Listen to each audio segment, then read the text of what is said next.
전문가 시각에서 볼 때는 사실인데도 같은 내용을 표현을 하는데 본인한테 불리하게 표현하시는 경우가 있습니다. 쉽게 민원 해지해주고 그 손해를 설계사한테 구상하는 경우를 저는 좀 많이 봤습니다. 왜 저 민원의 내용이 말도 안 되는 내용인지, 그리고 내가 설명을 한 거 이런 걸 어떻게 입증해야 되는지 의견서를 제출을 하시면 민원 불수용되고 이런 사례들이 많습니다.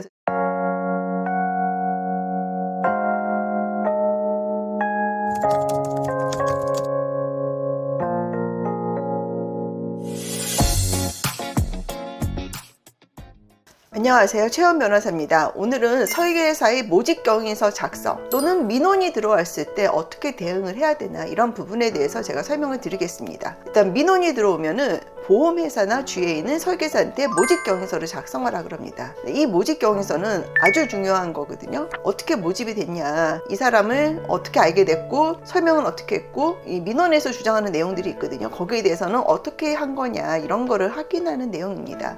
기본적으로 사실에 근거를 해서 작성을 하셔야 되는데요. 전문가 시각에서 볼 때는 사실인데도 같은 내용을 표현을 하는데 본인한테 불리하게 표현하시는 경우가 있습니다. 그렇기 때문에 이런 경우는 사실 변호사 같은 분의 도움을 받으시면 좋고요. 모집경위서 작성 같은 거는 제가 리뷰를 해드릴 때 그렇게 비용이 많이 발생하는 부분은 아닙니다. 제가 모집경위서만 받으려 가지고 민원 같은 거가 잘 해결된 경우는 사실 상당히 많고요. 조금 더 사안이 좀 심각한 경우가 있습니다. 특히 고액보험 같은 경우는 상대방도 민원을 그냥 내지 않고 변호사 선임해서 민원 내거나 어떤 전문가의 도움 받아서 민원 제기를 하거든요. 그럴 때 모집경위서 작성 가지고는 좀 부족할 수가 있습니다. 그래서 그럴 때는 변호사의 의견서를 하나 받아서 작성하시면 많이 도움이 되는데요. 제가 실제로 한 몇 달 전에 상대방이 이제 고액의 이제 변액보험과 CEO 정기보험 이런 거를 가입을 했는데, 그 과정에서 이 설계사분은 이게 고액보험인 것만큼 당연히 보험에 대해서 이렇게 권유도 했지만 그거 가지고 안 되거든요. 여러 가지 일을 도와주셔야 돼요. 경영인 정기보험을 주로 하시는 설계사분들은 다 아시겠지만, 경영인 정기보험 하나 모집하기 위해서는 진짜 여러 가지로 비즈니스적으로 도움 많이 주시거든요. 정관 만드는 것도 해주시고, 세무 같은 경우도 전문가도 연결시켜주고, 이걸 다 자기가 노력봉사를 하시는 거예요. 돈을 받지도 않고. 그러면서 이제 경영인 정기보험 하나 모집을 하는 건데, 이게 이제 보험료가 비싸다 보니까 변심을 하시는 경우가 많고요.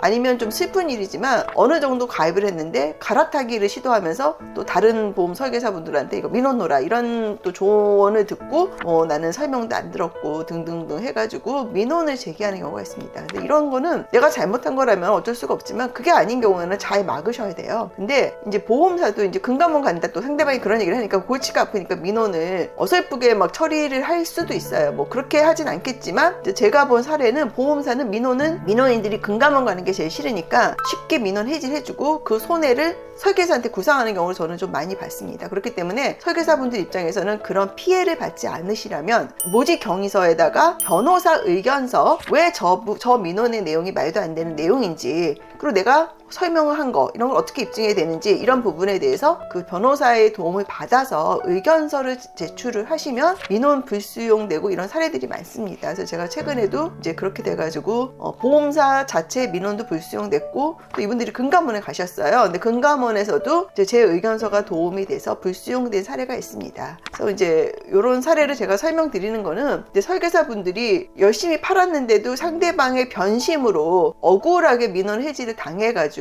뭔가 불이익을 받는 일은 좀 없어야 되는 게 아닌가, 이제 그런 차원에서 제가 오늘 이런 영상을 준비했습니다. 그래서 제 영상이 도움이 되셨으면 좋겠습니다. 감사합니다.